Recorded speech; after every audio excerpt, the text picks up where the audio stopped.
Hello सी aspirants. तो आज हम कवर करने वाले हैं चैप्टर नंबर 2 का one of the most important topic which is types of contract. तो आज का जो टॉपिक रहने वाला है ना, वो आपके पूरे इंडियन कॉन्ट्रैक्ट एक्ट का बेस रहने वाला है, क्योंकि आज हम जो भी टाइप के कॉन्ट्रैक्ट्स को डिस्कस करेंगे, ये सारे वर्ड्स, ये सारे किस्म के कॉन्ट्रैक्ट आपको पूरे के पूरे चैप्टर में बार बार रीअपियर होने वाला है।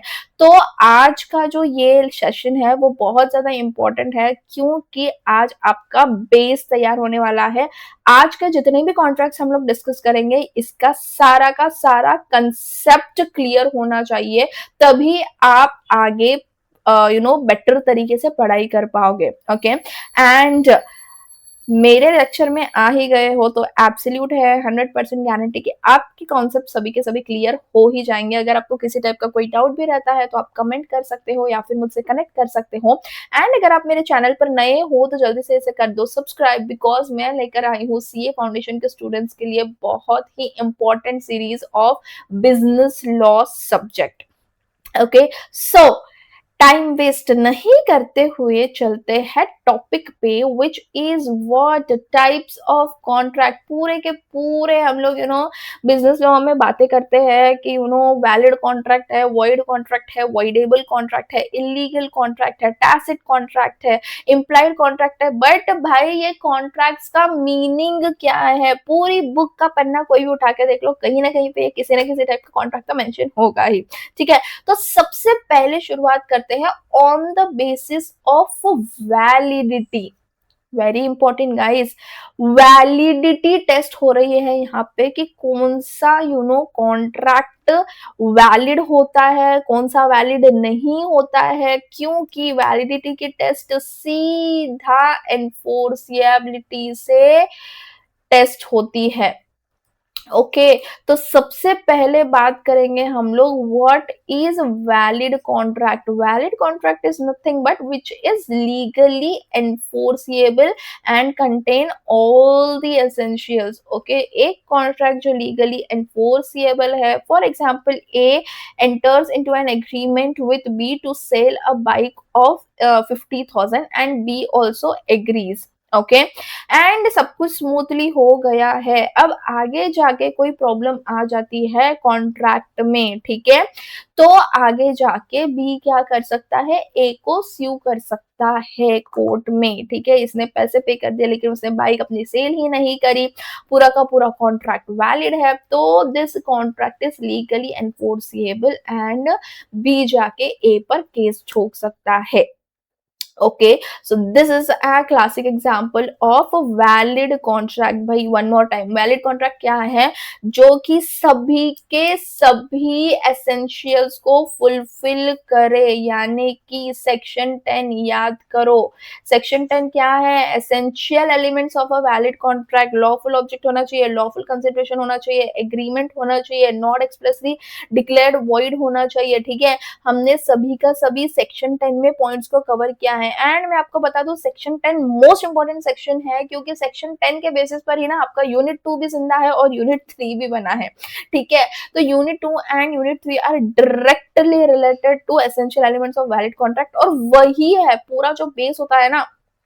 Section 10 is damn important. ठीक है, तो अब वैलिड कॉन्ट्रैक्ट क्या बोलता है कि भाई which is legally enforceable and it also contain all the essentials of section 10, it is nothing but valid contract. Okay, then What is meant by a void contract? भाई कुछ कॉन्ट्रैक्ट ऐसे होते हैं जहां पे वो इनिशियली तो वैलिड होते हैं, लेकिन आगे जाके कुछ सर्कमस्टेंसेस ऐसे बन जाते हैं कि उस कॉन्ट्रैक्ट को परफॉर्म करना ही पॉसिबल नहीं होता है।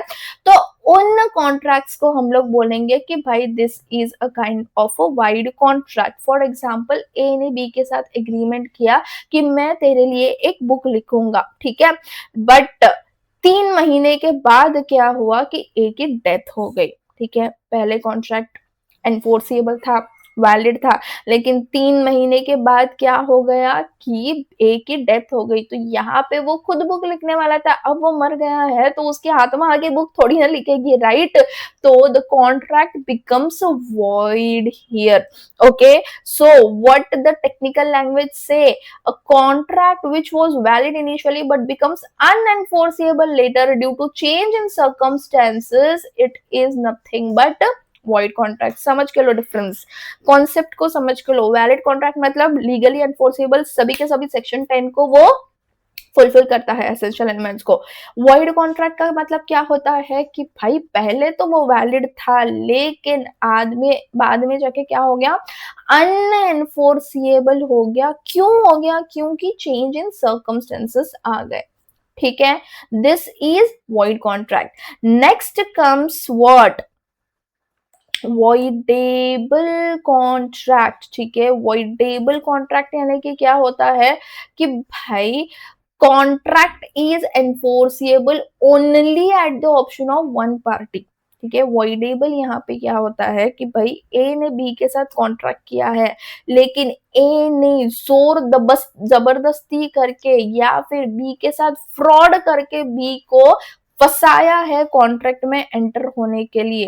तो यहाँ पे लॉ प्रोटेक्ट कर रही है उन पार्टीज को जिनको जानबूझकर धमकाया गया हो, फोर्सफुली किसी कॉन्ट्रैक्ट में एंट्री करवाई गई हो, धोखे से एंट्री करवाई गई हो। तो उन सभी कॉन्ट्रैक्ट्स को हम क्या बोलेंगे कि भाई ऐसे कॉन्ट्रैक्ट्स है voidable contract which is voidable at the option of the only one party which is aggrieved party। aggrieved party यानी कि गांठ बांध लो, aggrieved party होती है दुखियारी पार्टी जिसके साथ कुछ गलत हुआ है, या तो उसके बाद उसके साथ उसके ऊपर जोर जबरदस्ती हुई है, विच इज हम उसको बोलते हैं कोएर्शन।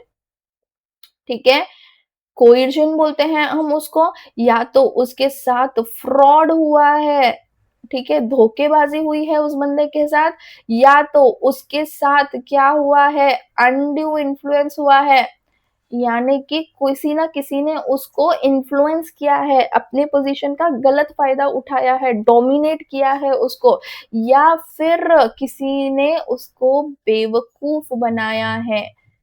Innocent mistake which is nothing but miss representation. ठीक है, तो अगर कोएर्शन होता है, अंडर इन्फ्लुएंस आता है, फ्रॉड आता है, मिस रिप्रेजेंटेशन आता है, तो सही है सभी के सभी कहाँ पे होते हैं, ये सभी के सभी आ जाते हैं वॉइडेबल कॉन्ट्रैक्ट के अंडर। ठीक है, तो contract which is enforceable at the option of only one party, दुखियारी पार्टी ही जाके कोर्ट में अपील कर सकती है कि मेरे साथ गलत हुआ है एंड मैं उस बंदे के ऊपर कोर्ट केस ठोक रही हूँ। ठीक है, तो सिर्फ एक पार्टी जो कि दुखियारी पार्टी है वो कोर्ट के पास जा सकती है। लॉजिकल भी है, जो पार्टी ऑलरेडी जिसने गलत किया है वो कोर्ट क्यों जाएगा, वो तो कोर्ट कभी जाएगा ही नहीं। ठीक है, तो दुखियारी पार्टी जो है जिसके साथ कुछ गलत हुआ है वो पार्टी के पास वॉइडेबल कॉन्ट्रैक्ट के तहत हमेशा अवेलेबल होता है ऑप्शन, लॉ ने उनको प्रोटेक्ट किया है।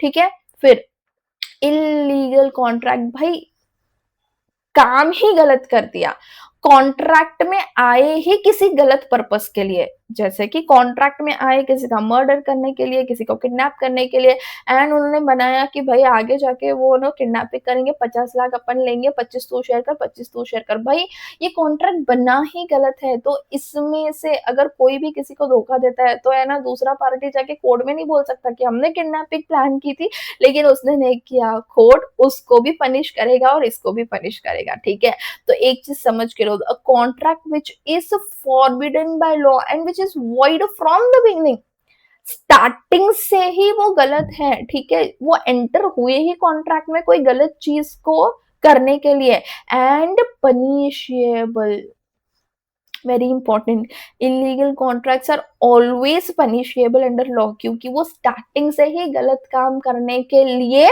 साथ में आए हैं, तो it is nothing but illegal contract. ठीक है, अब नेक्स्ट आता है अनएनफोर्सिएबल कॉन्ट्रैक्ट। अनएनफोर्सिएबल कॉन्ट्रैक्ट मतलब क्या, अपोजिट ऑफ एनफोर्सिएबल, यानी कि कोई कॉन्ट्रैक्ट वैलिड तो है लेकिन it can not be enforced due to technical defect. अब टेक्निकल डिफेक्ट का क्या एग्जांपल है कि भाई ए ने बी को के साथ कुछ कॉन्ट्रैक्ट में आया कि मैं तुझे एक चीज़ for example washing machine sell करूँगा with a warranty of 2 years. ठीक है, सब कुछ हो गया, पेमेंट हो गया। अब 2 साल होने के बाद मतलब 2 साल और 1 दिन के ऊपर वो वॉशिंग मशीन खराब हो गई। तो क्या ऐसे सिचुएशन में फिर भी बी जाके ए के ऊपर कोर्ट केस ठोक सकता है?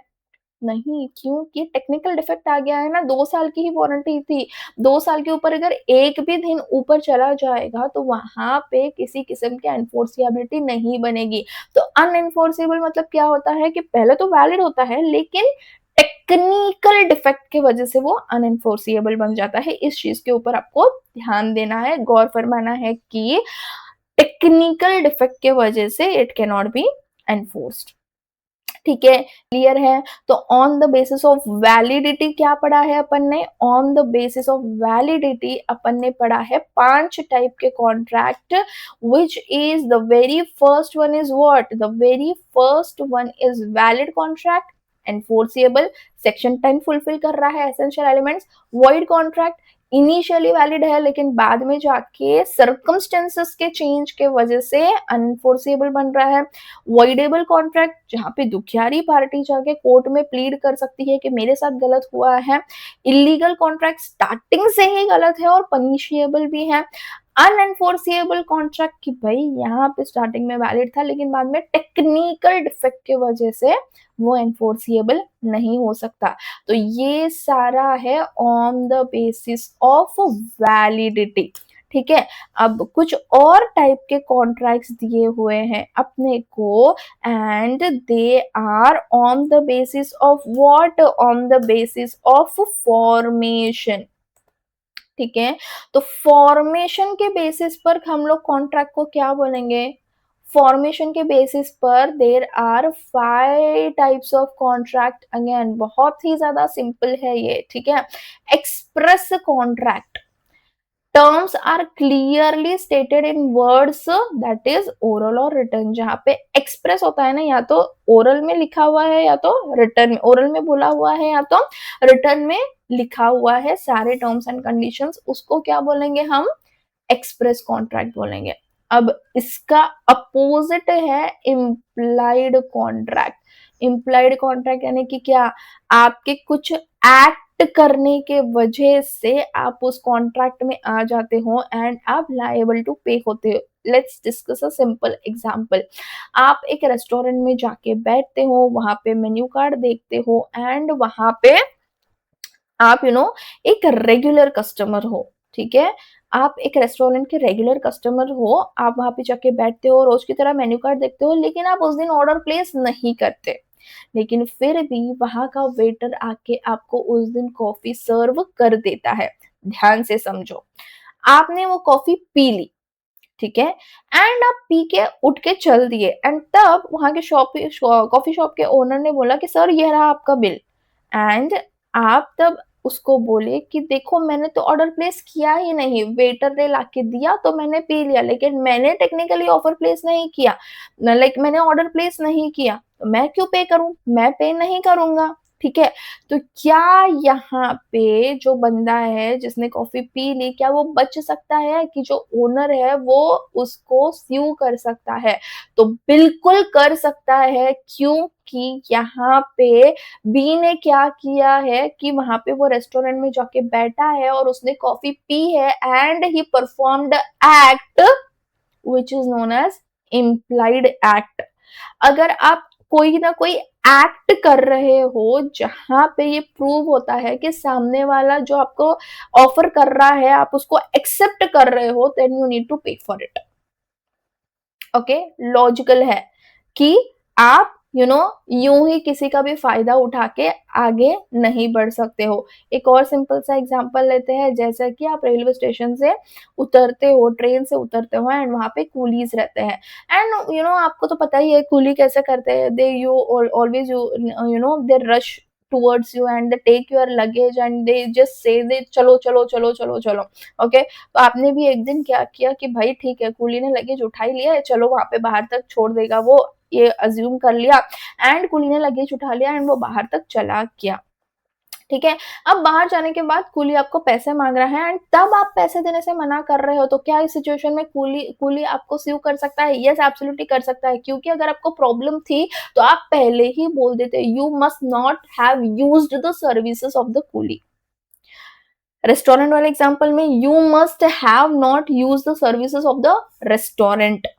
Okay, understood. बहुत ही ज्यादा सिंपल है, बहुत ही ज्यादा फेयर और लॉजिकल भी है। अगर आप कहीं पे भी किसी के सर्विसेज, किसी का कुछ एक्ट परफॉर्म कर रहे हो, तो वहां पे आप लायबल टू पे होते हो, लॉजिकल भी है, ठीक है। नहीं तो यूं ही कोई भी किसी को लूट लेगा। Okay, so that should not happen, and that's why implied contract. Then tacit contract, very important. Tacit contract are the silent agreement inferred from conduct. Tacit contract is a subset of implied contract. बोलते हैं ना छोटा बच्चा, implied contract का छोटा बच्चा कौन है? Tacit contract है, जहां पे silently कंडक्ट से कॉन्ट्रैक्ट बन जा रहा है। यहाँ पे एक एग्जांपल को डिस्कस करते हैं, जैसे कि आप बैंक जाते हो, एटीएम से पैसा विड्रॉ करते हो, तो ऑटोमेटिकली बैंक वाले क्या करते हैं? आपके अकाउंट से डेबिट कर देते हैं, ठीक है। या फिर आपने बैंक को स्टैंडिंग इंस्ट्रक्शंस दे रखे हैं कि हर महीने के 5 तारीख को मुझे there should be the payment of rent from my account, ठीक है। आपने एक बार स्टैंडिंग इंस्ट्रक्शन दे दिया एंड वहां पे वो हर महीना पैसा डेबिट होता जाएगा, ठीक है। क्या आपको यहाँ पे बैंक से कोई वापस बातचीत करनी पड़ रही है? नहीं करनी पड़ रही है, ठीक है। यहाँ पे एक साइलेंट एग्रीमेंट हो गया है फ्रॉम द कंडक्ट। एटीएम से विड्रॉ किया, एक एक्ट हो गया, आपने ये एक्ट कंडक्ट किया एंड हाथों हाथ बैंक वालों ने आपके अकाउंट में डेबिट मार दिया, ठीक है। It is a understood thing which is being done here. Okay, so that is nothing but tacit contract. Then the next is what? Quasi contract.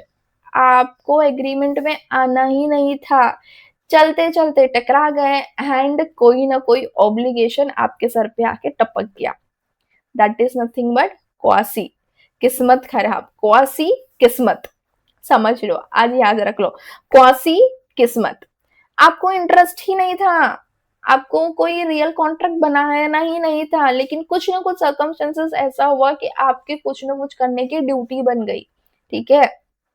तो यहाँ पे सिंपल सा एग्जांपल है, आप रोड पे चल रहे थे रोज की तरह, आप लेट हो रहे थे आपके क्लासेस के लिए, लेकिन आपको चलते चलते क्या मिल गया? पर्स मिल गया। तो यहाँ पे आप वो पर्स लीगली आपको सही ओनर तक लौटाना चाहिए। That is the obligation which is imposed by the law. Okay, कि क्वासी कॉन्ट्रैक्ट क्या कहता है कि आपको कॉन्ट्रैक्ट में आना नहीं था, लेकिन due to some duty, due to some obligation imposed by the law आप कॉन्ट्रैक्ट में आ गए, ठीक है।